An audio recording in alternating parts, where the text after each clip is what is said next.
Infra Week est un rendez-vous important et un rendez-vous très important pour RBC. Chaque année, nous voyons avec plaisir son développement. Nous voyons comment, à Paris et en France, se regroupe un petit peu tout le monde de l'infrastructure et comment, quelque part, l'évangélisation des enjeux de l'infrastructure procède. Donc, c'est pour nous un rendez-vous important. C'est l'occasion de retrouver, de rencontrer clients, amis et tous les protagonistes.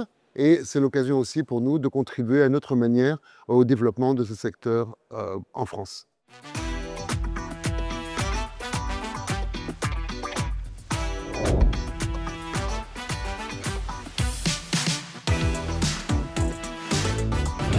RBC a l'infrastructure dans son ADN.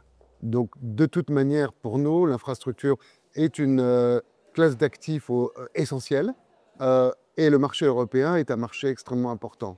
Nous sommes une banque nord-américaine, donc très clairement l'Europe est pour nous un deuxième ancrage, un ancrage important, un ancrage différent de celui des États-Unis, qui est un marché homogène, unique. Le marché européen est un marché qui est constitué de marchés nationaux.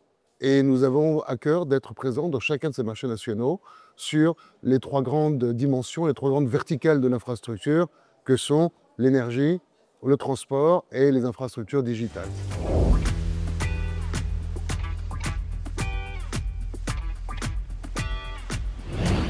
Deux grands secteurs qui sont d'ailleurs assez connexes. Le premier, c'est l'électrification des usages qui traversent absolument l'ensemble des enjeux, des classes d'actifs que je mentionnais, c'est-à-dire que, bien évidemment, l'augmentation, le développement des renouvelables, mais également dans les transports, les usages, l'électrification des véhicules, l'électrification des transports, et bien évidemment, dans les digitales, le développement des data centers qui requièrent des besoins d'électrification sensibles. Donc clairement l'électrification d'un côté et d'un autre côté, effectivement, le développement absolument spectaculaire des data centers et donc de la capacité à produire de l'intelligence artificielle.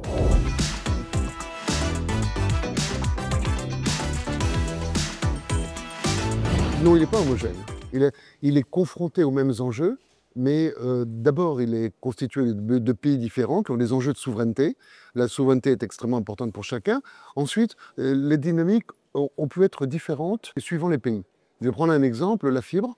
La France a bien géré le déploiement de la fibre et le marché de la fibre a été un marché profitable et un marché efficace dans lequel il est possible de continuer à financer ça.